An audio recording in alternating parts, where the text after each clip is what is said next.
نحمده ونصلي ونسلم على رسوله الكريم اما بعد فاعوذ بالله من الشيطان الرجيم بسم الله الرحمن الرحيم الصلاة والسلام عليك يا سيدي يا رسول الله وعلى آلك وأصحابك يا سيدي يا حبيب الله الصلاة والسلام عليك يا سيدي يا نبي الله وعلى آلك وأصحابك يا سيدي يا نور الله الصلاة والسلام عليك يا سيدي يا نور الأفئدة والعيون وعلى آلك وأصحابك يا سيدي يا رحمة للعالمين۔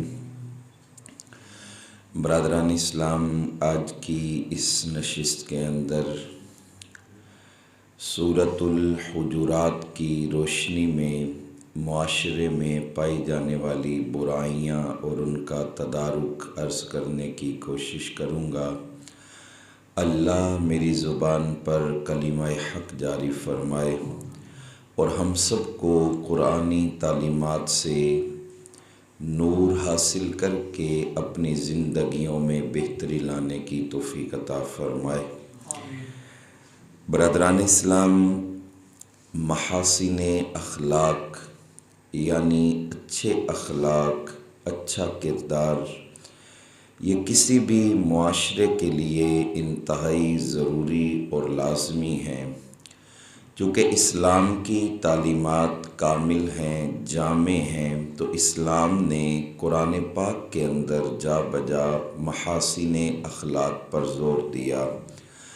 وہ تمام برائیاں، وہ تمام معاملات جو کسی بھی معاشرے کے امن و سکون کو خراب کرنے والی ہوں، اسلام نے نہ صرف ان سے دور رہنے کوئی عافیت کہا، بلکہ اسلام نے ان کے بارے میں یہاں تک کہا کہ آپ ایسی برائیوں اور ایسے معاملات میں پڑے ہی نہیں جن کی وجہ سے معاشرے کا امن و سکون برباد ہو۔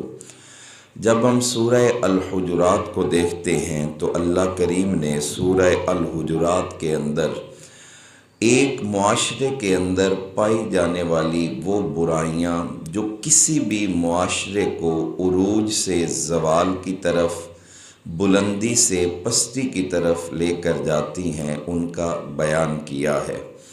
اللہ کریم نے سب سے پہلے سورہ الحجرات کا آغاز اپنے پاک محبوب صلی اللہ علیہ وآلہ وسلم کے ادب سکھانے سے کیا ہے۔ حضور علیہ السلام کا ادب کیا ہے اور کیا طریقہ کار ہے حضور کے ادب کا، اور پھر جو ادب مصطفیٰ کرتے ہیں ان کا مقام کیا ہے، یہ بیان کیا۔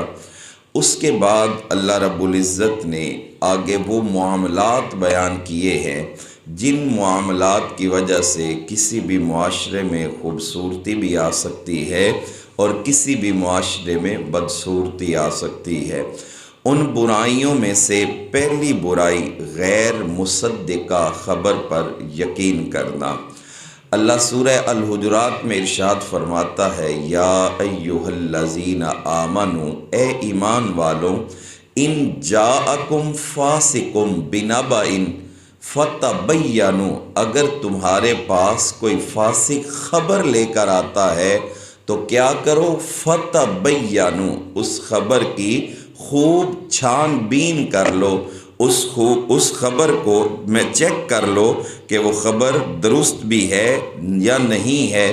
آگے فرمایا، ان تصیبوا قوما بجہالۃ فتصبحوا علی ما فعلتم نادمین، ایسا نہ ہو کہ کسی غیر مصدقہ خبر پر یقین کر کے تم کسی قوم سے جھگڑا کر بیٹھو اور بعد میں جب صورتحال واضح ہو جائے تو تم اپنے کیے پر شرمندہ ہو جاؤ۔ تو اس آیت کے اندر کیا حکم دیا کہ آپ کے پاس کوئی بھی خبر آتی ہے تو اس خبر کو تصدیق کیے بغیر آگے نہ پھیلایا جائے۔ اب ذرا دھیان سے اس بات کو سنیے کہ ہمارے معاشرے کے اندر جہاں دیگر خرابیاں ہیں ان خرابیوں کی جڑ یہی بات ہے کہ ہم میں سے ہر انسان بے پر کی بات اڑاتا ہے، یعنی جس کو کسی انسان نے بھی کوئی بات کہہ دی وہ اس کو آگے پھیلاتا ہے، پھر ہر بندہ جو بات آگے بیان کر رہا ہے اس کے انداز، اس کے الفاظ، اس کی بات کے اندر پہلے سے بیان کردہ بات کے اندر فرق ہے، جس کی وجہ سے بات بگڑتے بگڑتے کہاں سے کہاں تک پہنچ جاتی ہے۔ اس لیے ارشاد فرمایا کہ اگر کوئی بھی خبر آتی ہے تو اس خبر کو بیان کرنے سے پہلے کیا کر لیا کرو؟ تحقیق کر لیا کرو۔ ایسا بھی دیکھنے کے اندر آیا ہے کہ کسی انسان کے بارے میں کوئی بات پھیلا دی جاتی ہے، کوئی غلط افواہ پھیلا دی جاتی ہے، جب اس بات کی چھان بین کی جاتی ہے کہ یہ بات کس نے بیان کی تو زید کہتا ہے مجھے بکر نے بتایا، بکر کہتا ہے مجھے فلاں نے بتایا، فلاں کہتا ہے مجھے فلاں نے بتایا، اور جب فلاں فلاں فلاں چلتے چلتے بات اس پہلے انسان تک آتی ہے تو وہ بھی یہی کہہ کر بات ٹال دیتا ہے کہ میں نے تو فلاں جگہ سے سنی تھی۔ تو اس لیے ارشاد فرمایا کہ تمہارا سننا کافی نہیں ہے، جو خبر لے کر آ رہا ہے محسوس کرو، چیک کرو کہ یہ سچا ہے یا جھوٹا ہے، جو خبر یہ دے رہا ہے کیا یہ سچی ہے، کیا یہ جھوٹی ہے۔ نبی اکرم صلی اللہ علیہ وآلہ وسلم نے اپنی حدیث مبارکہ کے اندر ارشاد فرمایا کہ ایک آدمی کے جھوٹا ہونے کے لیے یہی کافی ہے کہ وہ سنی ہوئی بات کو آگے پھیلا دے اور وہ تصدیق نہ کرے۔ آپ خود سوچیں اگر اس عمل کا وتیرہ یوں ہی چلتا رہے تو معاشروں کے معاشرے تباہ و برباد ہو جاتے ہیں، گھروں کے گھر تباہ و برباد ہو جاتے ہیں۔ اصل جھگڑوں کا مقصد، اصل جھگڑوں کا آغاز ہی اسی بات سے ہو رہا ہوتا ہے کہ لوگ سنی سنائی باتوں کے اوپر یقین کر کے صورتحال کا جائزہ لیے بغیر اس پہ عمل کرتے ہیں۔ اس لیے ارشاد فرمایا فَتُصْبِحُوا عَلَىٰ مَا فَعَلْتُمْ نَادِمِينَ، ایسا نہ ہو کہ تم اس خبر کے ریئیکشن کے اندر کوئی ریئیکشن کر بیٹھو لیکن بعد میں جب صورتحال واضح ہو تو تمہیں شرمندگی ہو، لیکن اس وقت سوائے شرمندگی کے کچھ بھی تمہارے ہاتھ آنے والا نہیں ہے۔ تو پہلا محاسن اخلاق کیا ہے کہ کوئی بھی خبر آئے تو اس خبر کی کیا کرنی ہے؟ تصدیق کرنی ہے۔ کیا کرنی ہے؟ تصدیق کرنی ہے۔ دوسرا اللہ کریم نے سورہ الحجرات کے اندر جو معاشرے کی برائی ہے اس کو بیان کرتے ہوئے ارشاد فرمایا کہ معاشرے کے اندر جو صلح کی کوشش ہے یہ ختم ہے۔ کیا ارشاد فرمایا اللہ کریم نے قرآن پاک کے اندر وَإِن طَائِفَتَانِ مِنَ الْمُؤْمِنِينَ اقْتَتَلُوا فَأَصْلِحُوا بَيْنَهُمَا، ارشاد فرمایا کہ اگر مسلمانوں کے دو گروہ آپس میں لڑ پڑتے ہیں تو کیا کرو؟ ان کے درمیان صلح کروا دو، ان کے درمیان جو تلخی ہے، جو جھگڑا ہے ان کو دور کروا کے کیا کرو؟ دونوں کو پھر سے اکٹھا کر دو۔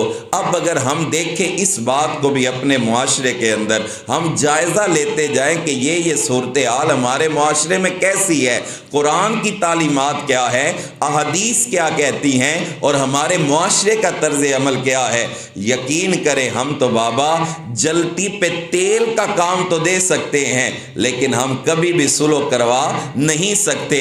اگر صلح کروانے کا عمل ہمارے معاشرے کے اندر ہوتا تو یہ جو گھروں کے گھر تباہ و برباد ہوتے رہے، یہ جو معاشرے کے معاشرے تباہ و برباد ہوتے رہے، کبھی بھی ایسا نہ ہوتا۔ نبی کریم صلی اللہ علیہ وآلہ وسلم آپ نے اپنے صحابہ کرام سے ارشاد فرمایا، حضرت ابو درداء رضی اللہ تعالیٰ عنہ آپ اس کے راوی ہیں، آپ ارشاد فرماتے ہیں اور یہ سنن ابی داؤد شریف کی حدیث مبارکہ ہے، نبی اکرم صلی اللہ علیہ وآلہ وسلم نے صحابہ کرام سے بیان کیا، صحابہ کیا میں تمہیں ایسا عمل نہ بتاؤں جو فضیلت کے اعتبار سے نماز سے بھی افضل ہے، روزے سے بھی افضل ہے، جہاد سے بھی افضل ہے۔ اللہ کے محبوب صلی اللہ علیہ وآلہ وسلم آپ فرماتے ہیں ان عبادات سے افضل عمل ہے۔ عرض کیا یا رسول اللہ وہ کون سا عمل ہے جو نماز، روزے اور زکوٰۃ سے بھی افضل ہے؟ تو میرے کریم آقا ارشاد فرماتے ہیں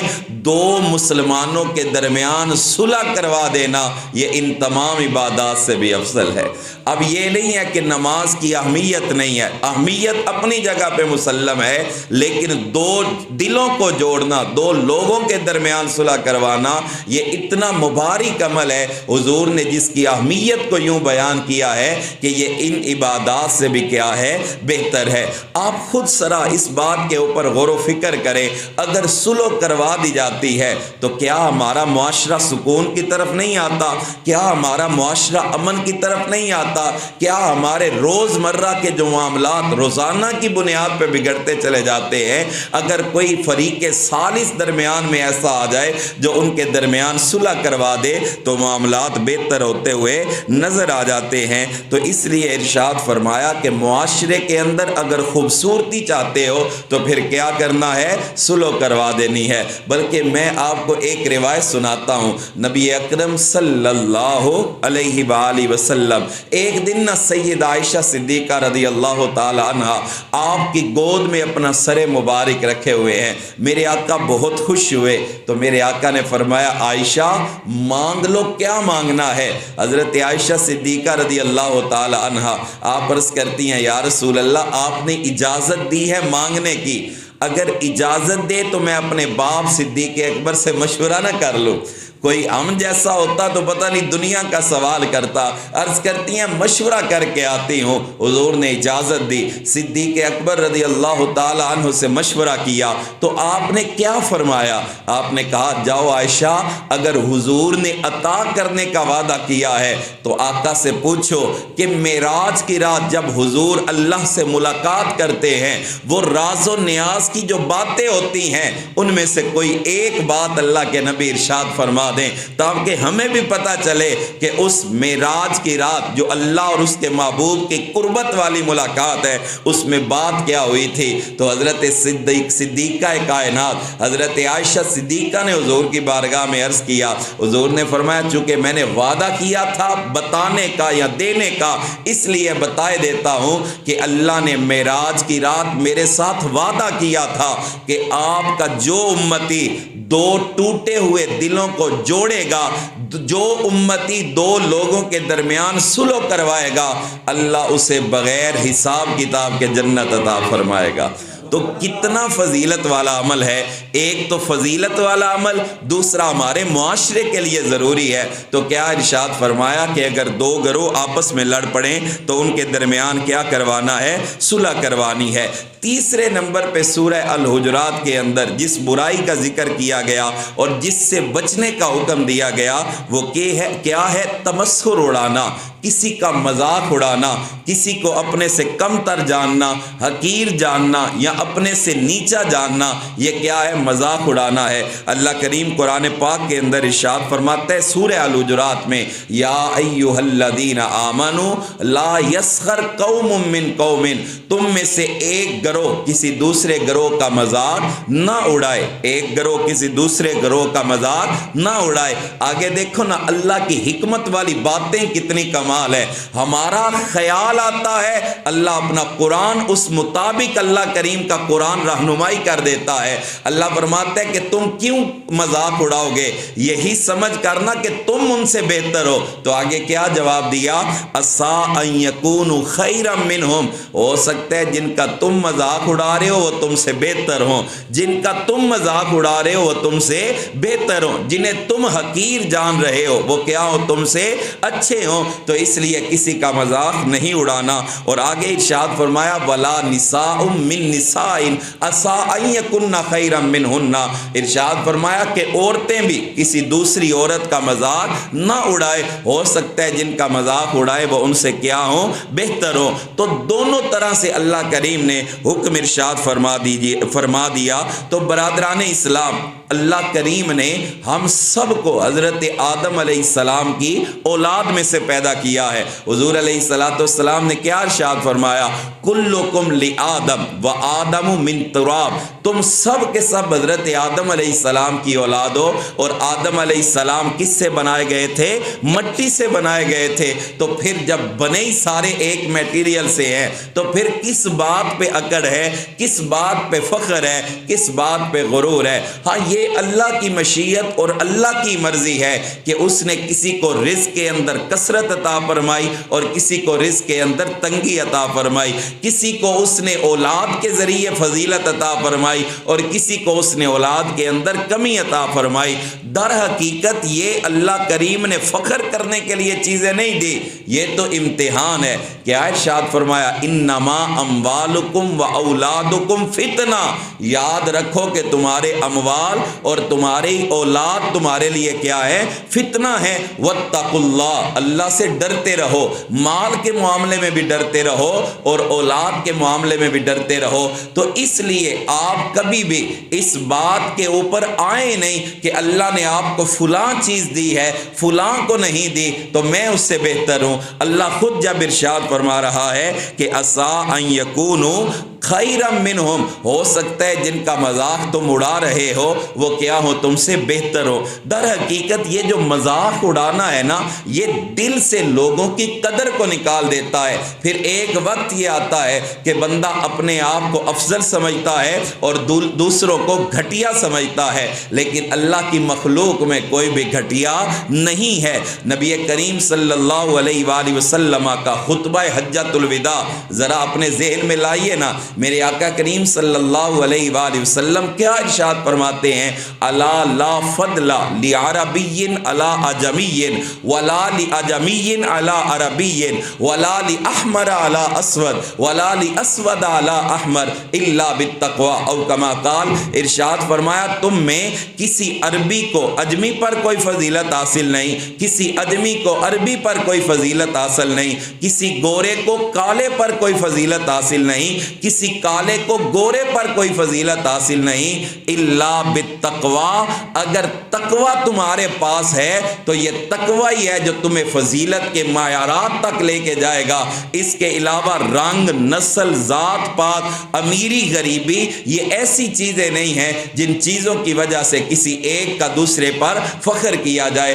تو کہا کہ مذاق نہیں اڑانا۔ پھر اللہ کریم نے یہاں پہ عورتوں کا ذکر کیوں کیا؟ تو مفسرین کرام ارشاد فرماتے ہیں یہ جو فخر کرنے والی بات ہے یہ مردوں کی نسبت عورتوں کے اندر زیادہ پائی جاتی ہے، یہاں تک کہ عورتوں کا مزاج اتنا تلخ ہے اس معاملے میں کہ جو پہنا ہوا لباس ہے نا اس لباس کے بارے میں بھی فخر کرتی نظر آتی ہیں، جو زیورات پہنے ہوئے ہیں ان کے بارے میں۔ بلکہ آج کا جو دور ہے اس کے اندر ہم برانڈ کانشیس ہیں، تو ہر عورت اپنے برانڈز کا ذکر کر کے کہتی ہے کہ میں نے فلاں برانڈ کی یہ چیز پہنی، فلاں کی یہ میرے پاس ہے وہ اس کے پاس نہیں۔ تو کیا ارشاد فرمایا کہ عسیٰ ان یکن خیرا منہن، عورتیں بھی دوسری عورتوں کا مذاق نہ اڑائیں، ہو سکتا ہے جن کا مذاق اڑایا جا رہا ہے وہ ان سے بہتر ہوں۔ تو برادران اسلام یہ وہ سرمدی اصول ہے جن اصولوں کو پیش نظر رکھ کے ہم اپنے معاشرے کے اندر بہتری لا سکتے ہیں، ہم اپنے معاشرے کے اندر کیا لا سکتے ہیں؟ امن لا سکتے ہیں۔ نبی اکرم صلی اللہ علیہ وآلہ وسلم آپ کی حدیث مبارکہ اس حوالے سے میں ایک اور عرض کرتا ہوں، نبی اکرم صلی اللہ علیہ وآلہ وسلم کسی کو ظاہری حالت کے اوپر دیکھ کر کبھی بھی یہ فیصلہ نہ کرنا کہ میں اس سے افضل ہوں یا میں اس سے بہتر ہوں۔ نبی اکرم صلی اللہ علیہ وآلہ وسلم کی حدیث ہے، ذرا دل کی تختی پہ اس حدیث کو لکھیے گا۔ میرے آقا کریم صلی اللہ علیہ وآلہ وسلم آپ ارشاد فرماتے ہیں کتنے ہی ایسے لوگ ہیں جن کے بال بکھرے ہوئے ہوتے ہیں، جن کے چہرے پراگندہ ہیں، جن کی ظاہری حالت ایسی ہے کہ انسان دیکھ کر پریشان ہو جاتا ہے۔ حضور علیہ السلام فرماتے ہیں لیکن وہ ظاہراً ان کی حالت یہی ہے، اللہ کے ہاں ان کا مقام یہ ہے کہ اگر وہ اللہ کی ذات پہ قسم اٹھا لیتے ہیں اللہ اپنی تقدیر بدل کے ان کی قسم کو پورا کر دیا کرتا ہے۔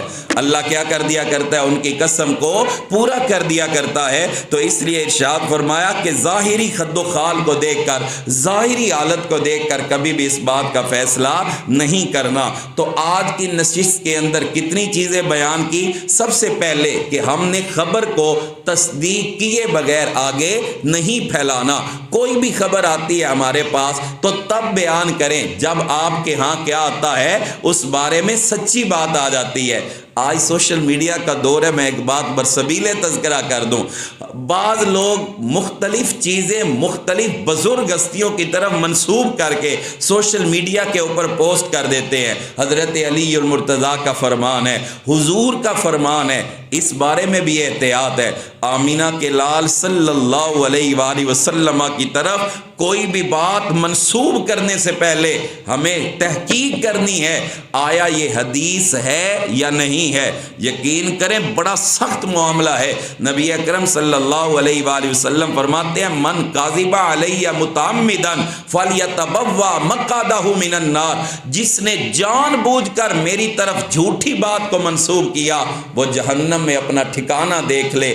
اس لیے آپ کے پاس کوئی حدیث آتی ہے، کوئی قول آتا ہے، کوئی بات ہی کیوں نہیں آتی تو سوشل میڈیا کے اوپر بھی پھیلانے سے پہلے اس کے بارے میں تحقیق کرے۔ دوسری بنیادی بات ہم نے کیا سیکھی کہ ہم نے صلح کروانی ہے۔ جب تک صلح کا معاملہ ہوتا رہے گا معاشرہ بہتری کی طرف چلتا رہے گا۔ اور تیسرا کسی کا مذاق نہیں اڑانا، چونکہ ابھی چیزیں اور بھی باقی ہیں۔ آج کی اس نشست میں اتنا ہی اکتفا، کل یہیں سے بات کا آگے آغاز کروں گا چونکہ وقت بھی ابھی کافی ہو چکا ہے۔ تو اللہ کی بارگاہ میں یہی عرض کرتے ہیں یا اللہ ہمیں محاسن اخلاق اپنانے کی توفیق عطا فرما، جتنے بھی اخلاق رذیلہ ہیں یا برے اخلاق ہیں ہمیں اس سے بچنے کی توفیق عطا فرما۔ محاسن اخلاق پہ عمل کریں گے تو ہمارا معاشرہ بہتر ہوگا۔ اللہ ہمارے معاشرے کی اصلاح کی توفیق عطا فرما۔ وآخر دعوانا الحمدللہ رب العالمین۔